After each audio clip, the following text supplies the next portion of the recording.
अपने YouTube channel global science IQ में आप सभी लोगों का मैं हार्दिक स्वागत करती हूँ। इसी के साथ साथ आप सभी लोगों को गुड इवनिंग। तो जैसा कि आप सभी लोगों को पता है, हम इवनिंग में 8 बजे के समथिंग सोने से पहले एक 500 क्वेश्चंस की सीरीज चला रहे हैं, जिसकी ये क्लास नंबर 47 है, जिसमें आज हम आपके लिए इलेक्ट्रोकेमिस्ट्री विद्युत रसायन से बनने वाले टॉप MCQ लेकर के आई हूँ, जो कि आपके एग्जाम्स के लिए बहुत ही इंपॉर्टेंट क्वेश्चन है। आपको पता है दोपहर में इस टाइम हम आपको इलेक्ट्रोकेमिस्ट्री चैप्टर पढ़ा रहे हैं, उसी से बनने वाले कुछ टॉप MCQ है जो हम आपके लिए लेकर के आई हैं। क्योंकि हम आपसे पहले भी बोल रखे हैं कि जो दोपहर में हम चैप्टर कराएंगे उससे बनने वाले MCQ आपको 500 क्वेश्चंस की सीरीज में देखने को मिलेंगे।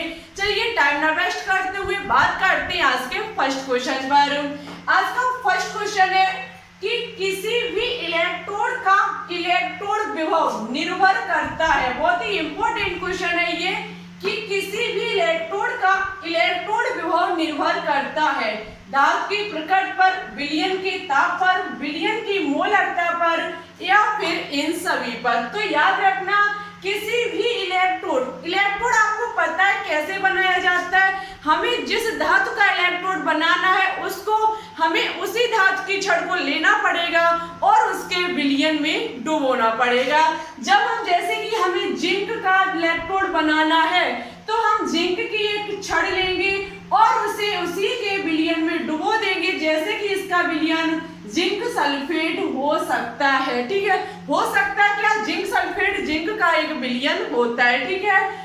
अब इसके जलीय विलयन में छड़ डुबा देंगे, बनने वाला जो भी होगा वो हमारा इलेक्ट्रोड कहा जाएगा, ठीक है। इलेक्ट्रोड वो जो निर्भर करता है वो धातु की प्रकृति पर करता है, विलयन की ताप पर करता है और विलयन की मोलरता पर करता है। इस हिसाब से ऑप्शन नंबर डी जो होगा वो इस क्वेश्चन का राइट आंसर होगा। इन सभी पर इलेक्ट्रोड का इलेक्ट्रोड विभव निर्भर करता है।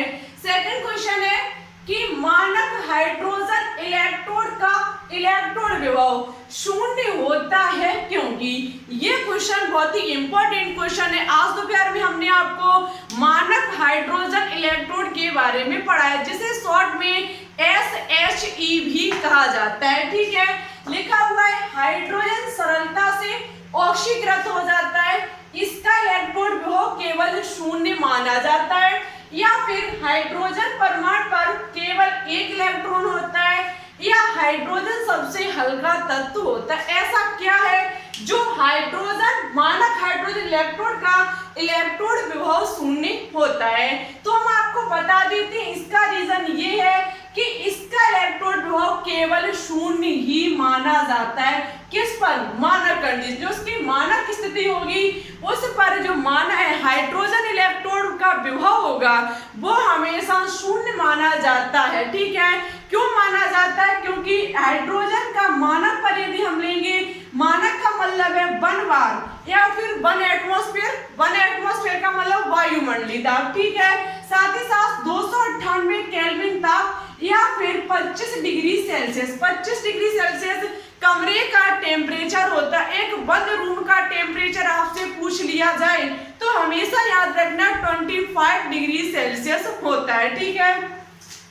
इस पर लेकर के सांद्रता 1 मोलर होनी चाहिए तो हमारा वो मानक हाइड्रोजन इलेक्ट्रोड माना जाएगा। ये हमेशा शून्य ही माना जाता है। ऑप्शन नंबर बी जो होगा वो इस क्वेश्चन का राइट आंसर होगा। साथ ही साथ हम आपको बता देते हैं, मानक हाइड्रोजन इलेक्ट्रोड से ही हम किसी दूसरे इलेक्ट्रोड का विभव पता कर सकते हैं, ठीक है। ऐसा किसके द्वारा संभव है, इससे अभी आगे आपको क्वेश्चन भी देखने को मिलेगा। नेक्स्ट क्वेश्चन है कि 2H+ 2 इलेक्ट्रॉन जो देता है H2 के लिए मानक शेल विभव बराबर होता है। बहुत ही अच्छा यहाँ पर क्वेश्चन बनाया गया है कि हाइड्रोजन जब अपने में से 2 इलेक्ट्रॉन को ग्रहण करता है तब H2 का निर्माण करता है। तो यहाँ पर मानक शेल विभव कितना होगा या फिर किसके बराबर होगा? -1, 1, 0 या फिर +-1। तो देखो याद रखना, या हाइड्रोजन अपने में से इलेक्ट्रॉन को चाहे दान करे चाहे ग्रहण करे, उसका सेल विभव हमेशा शून्य के बराबर होता है। ये बात आपको अभी हमने बताई। SHE का जो मान होगा वो हमेशा चाहे कैथोड पर लिया जाए चाहे एनोड पर लिया जाए, हमेशा इसका IUPAC नाम के एक बंदे ने बोल रखा है कि इसका जो मान आएगा निकल के वो शून्य ही निकल के आएगा। इसका सेल विभव जो होगा वो कितना माना जाएगा, शून्य ही माना जाएगा। ठीक है, नेक्स्ट क्वेश्चन है गैल्वेनिक सेल के विषय में कौन सा कथन असत्य है। गैल्वेनिक सेल के विषय में कौन सा कथन असत्य है। कैथोड धन इलेक्ट्रोड होता है। देखो अब गैल्वेनो आपको समझ में आ रहा होगा, विद्युत रासायनिक सेल, वोल्टीय सेल, गैल्वेनिक सेल एक ही बात होती है। इसका उदाहरण होता है डेनियल सेल। डेनियल सेल को लेकर के हम गैल्वेनिक सेल के बारे में समझने की कोशिश करेंगे। ठीक है, कैथोड धन इलेक्ट्रोड होता है, जो कैथोड सिरा होता है वो धन इलेक्ट्रोड होता है। बिल्कुल ये बात सही है, डेनियल सेल में आपने पढ़ रखी थी कि कैथोड धन इलेक्ट्रोड होता है। वहां पर परपथ में इलेक्ट्रोड एनोड से कैथोड की ओर बहते हैं। बिल्कुल आपको पता था, इधर साइड हमने एनोड सिरा लिया था, इधर साइड हमारा कैथोड सिरा था। इलेक्ट्रोड इधर से इधर जा रहे थे।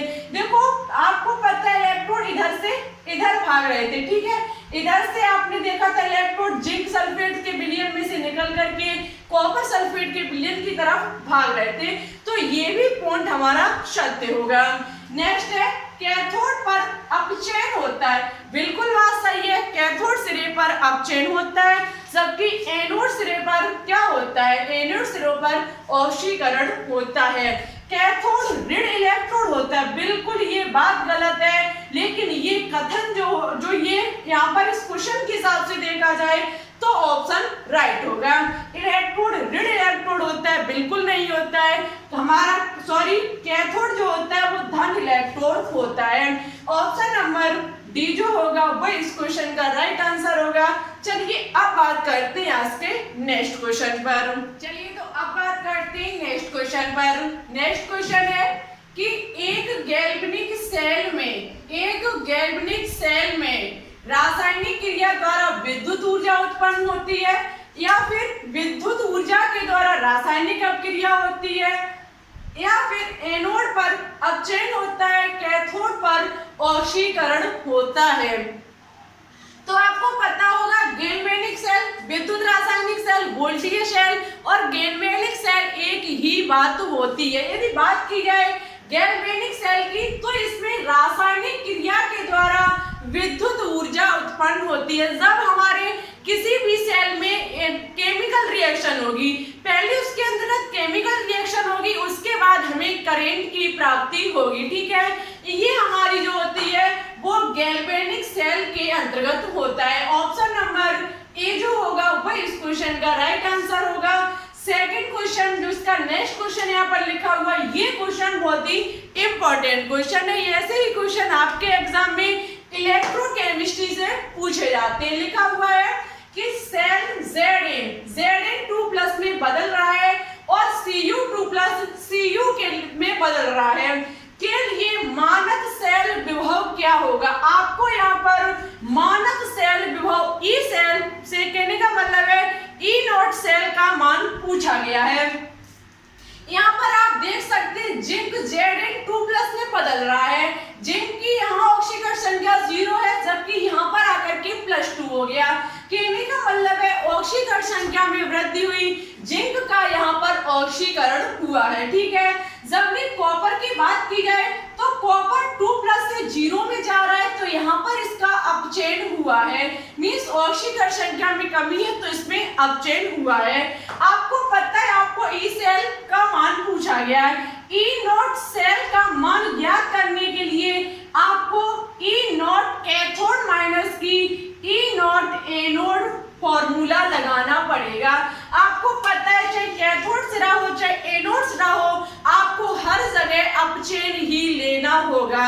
दोनों जगह आपको अपचयन ही लेना पड़ेगा। आपको पता है कैथोड सिरे पर अपचयन होता है और एनोड सिरे पर क्या होता है, ऑक्सीकरण होता है। वैसा ही कुछ यहाँ पर लिखा हुआ, लेकिन हम इस चीज पर कम डिपेंड रहेंगे, आपको मान पर ज्यादा डिपेंड रहना पड़ेगा कि मान आपको अपचयन दशा में दे रहा है या फिर आपको ऑक्सीकरण की दिशा में दे रहा है। यदि बात की जाए जिंक 2+ से जिंक के लिए E0 का मान ये है, आप इस चीज को देख सकते हैं, ऑक्सीकरण संख्या 2+ से 0 हुई है, ऑक्सीकरण संख्या में कमी हुई है, जिंक की ऑक्सीकरण संख्या में कमी हुई है, मींस यहाँ पर जो मान दिया गया है वो अपचयन विभव को लेकर के दिया गया है। जबकि बात की जाए कॉपर 2+ कॉपर के लिए, पहले 2+ उसके बाद 0 पर जा रहा है, ऑक्सीकरण संख्या में कमी आई है, ये भी मान आपको अपचयन में देकर अपचयन को लेकर के दिया गया है। यदि यहाँ पर अपचयन को लेकर के न दिया जाता तो हम उसे अपचयन में बदल लेते। कैसे बदलते? मान प्लस में दिया होता, आप उसे ओनली माइनस में कर लेते, ठीक है। इस प्रकार से दोनों E0 के मान हमारे अपचयन में लिखे हुए हैं। इस फॉर्मूले के माध्यम से हम लगाएंगे तो सबसे पहले कैथोड, कैथोड हमारा कौन सा है? आप समझ सकते हैं कॉपर का अपचयन हो रहा है और कैथोड सिरे पर अपचयन होता है, तो सबसे पहले हम कॉपर का मान लिखेंगे 0.34 माइनस की, उसके बाद हम जिंक का लिखेंगे, जिंक का मान माइनस की 0.76 दिया गया है। दोनों को जब हम प्लस करके माइनस करेंगे, प्लस करेंगे दोनों को, तो 1.10 वोल्ट निकल के आएगा। ऑप्शन नंबर सी जो होगा वो इस क्वेश्चन का राइट आंसर होगा। ये मान हमारा प्लस में निकल के आएगा, जितना अधिक वोल्ट हमारा प्लस में निकल के आएगा वही सेल हमारी बहुत ही प्रबल सेल कही जाएगी। तो इस हिसाब से सेल विभव E0 सेल का मान ज्ञात किया जाता है। आई होप आपके जो भी मन में डाउट्स थे सेल विभव से लेकर अब बिल्कुल दूर हो चुके होंगे। चलिए अब बात करते हैं आज के बचे हुए कुछ क्वेश्चंस पर, ठीक है। चलिए तो बात करते हैं नेक्स्ट क्वेश्चन पर। नेक्स्ट क्वेश्चन है, निम्न में कैथोड पर कौन सी अभिक्रिया पाई जाती है? निम्न में कैथोड पर कौन सी अभिक्रिया पाई जाती है? यहाँ पर 4 रिएक्शनें दी गई हैं, आपको बताना होगा कि कैथोड पर कौन सी पाई जाती है। देखो आपको पता है कैथोड सिरे पर जो होगा वो क्या होगा? अपचयन होगा, और अपचयन होने पर ऑक्सीकरण संख्या में क्या आएगी? कमी आएगी, ठीक है। जबकि अब कमी को लेकर के आप इस क्वेश्चन को कहने का मतलब इसका आंसर ज्ञात कर सकते हैं। देखो प्रत्येक क्वेश्चन को थोड़ा घुमा के पढ़ लीजिए। यहाँ पर आपको कैथोड पर कौन सी अभिक्रिया पाई जाएगी, आप दिमाग दौड़ाइए कि कैथोड पर अपचयन होता है, और अपचयन जो होगा उसमें ऑक्सीकरण संख्या में कमी आएगी।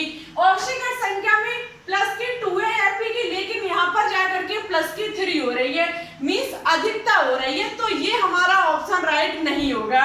जबकि सेकंड ऑप्शन में कॉपर 2+ से कॉपर बढ़ रहा है, पहले ऑक्सीकरण संख्या 2+ थी लेकिन बाद में जाकर के 0 हो गई।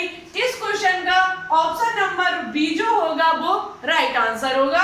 इसी प्रकार से यदि आपको कैथोड या एनोड पर पूछ ली जाए तो आप ऑक्सीकरण संख्या से पता कर सकते हैं। तो ऑप्शन नंबर बी जो होगा वो इस क्वेश्चन का राइट आंसर होगा।